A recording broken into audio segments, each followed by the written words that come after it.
Hey, what's up, family? How you doing? Welcome to the second part of booking your own tour. This section is going to be about routing your tour, things that you need to consider while you're routing your tour, okay? So, the first thing, like I said, you need to consider before booking your tour is what time of the year will you be touring?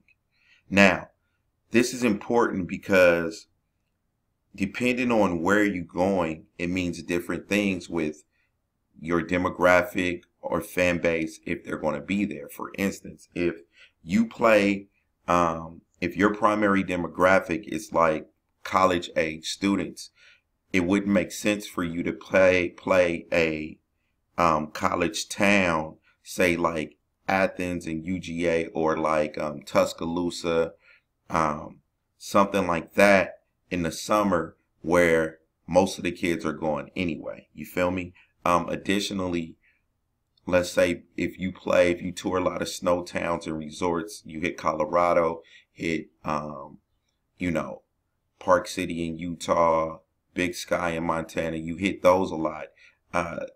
Your primary times of travel is going to be during the winter, of course, when everyone is snowboarding and skiing, but also, excuse me, during the summer. It wouldn't make much sense for you to go in the spring or the fall. People aren't there really. How long is the tour going to last? Of course, you have to book dates, see what's available, but you want to try to get a rough estimate um, of how long this tour is going to last. Are you going to be out for 2 weeks? Are you going to be out for 3 weeks? Are you going to be out for a week? Are you going to be out for a month? So you can start planning not only just the tour, but your life around the tour. How much reserve cash do you have? This is very important, especially on your first few, because you're not going to make much money from the door.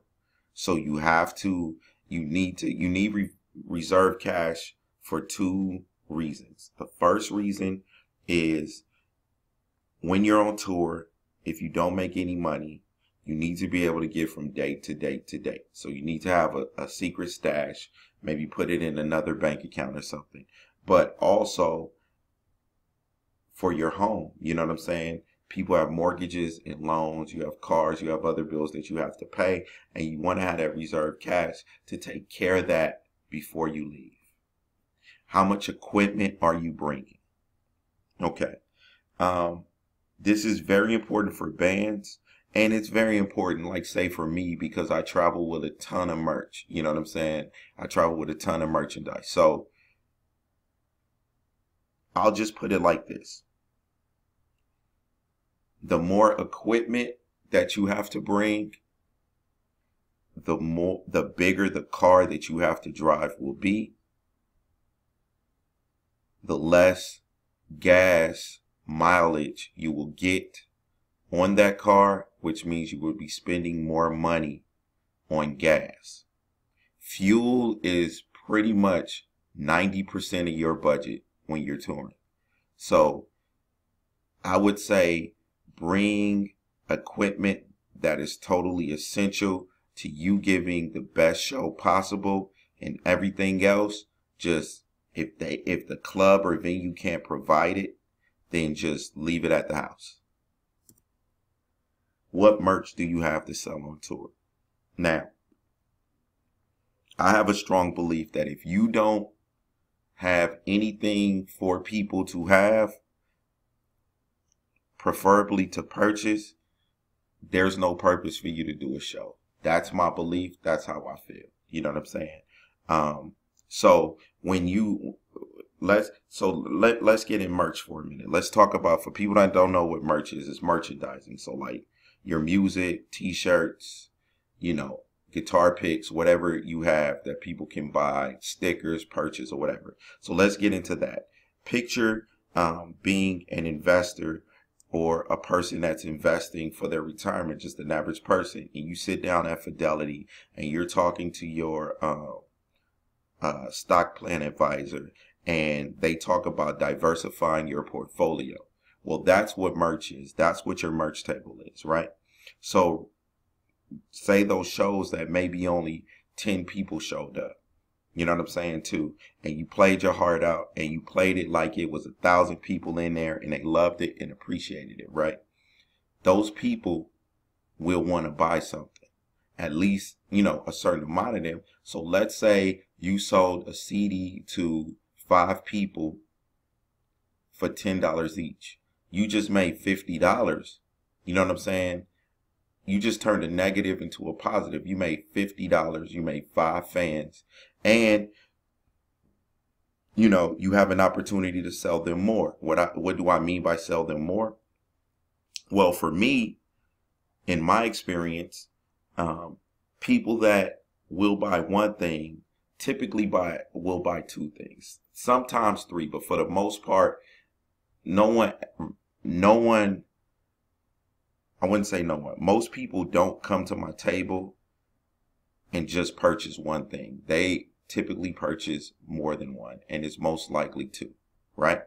So picture those 5 people, right? They buy an album for $10 and they buy a shirt for $20.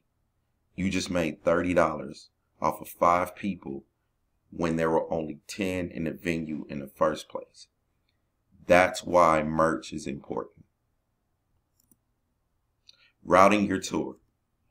Set the date range. And this goes along with just figuring out how long you're going to be on tour. It's really simple.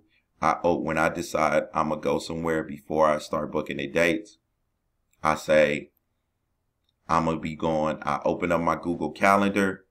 I'm going to be going from September 1st to September 14th. You know what I'm saying? And then I figure out where I want to go, where I'm headed to, all that stuff. Know the direction you like to travel. That is very important. It is not efficient to zigzag across the country. So if you're going to be gone for a week, you know that you have a limited amount of time to go somewhere. So make the best of that and go in a direction. You know what I'm saying? If you have 14 days, do the same thing, a direction. That means you just can go further in a direction and you can work your way back. If you have 3 weeks to a month, maybe you can include a couple of other sections. You know what I'm saying? My advice to people is, unless you're going to be on the road more than 3 weeks, don't go cross country. It just doesn't make sense. You know what I'm saying? You lose more money than you'll make. So spend that 2 weeks traveling. Like I live in Atlanta right now, currently, and 2 weeks on tour, I would go northwest towards Seattle into Canada and work my way back, or I would go northeast towards Canada and then maybe come down through Michigan and work my way down that way. Consider the travel time. So this is different from what I mentioned in the other slide. When I say travel time, I mean consider the travel time between cities, right? So let's say from Atlanta, someone wanted me to play a show in El Paso, right? So let's say the show in El Paso is on Thursday. I'm not going to leave on Wednesday to drive straight to the show and play. That's ridiculous. I'll get off. I've been in the car. I'm sort of cramped. I'm tired. You know what I'm saying? So once I get to the show, more than likely, I'm not going to give the best show possible. So instead, what I would do is one of 2 things.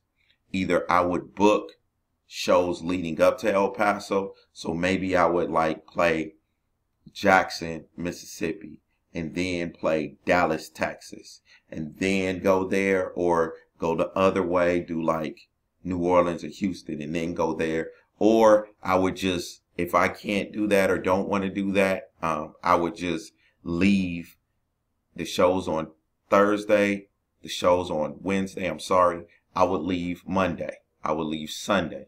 Give myself a day of rest at least, and then go hit them hard. You know what I mean? Come up with the name for your tour. I know this sounds crazy to people that haven't been touring, but I'm going to tell you it works. Coming up with a name of your tour brands it. And branding is everything in entertainment. Don't let anyone tell you that it isn't. You know what I'm saying?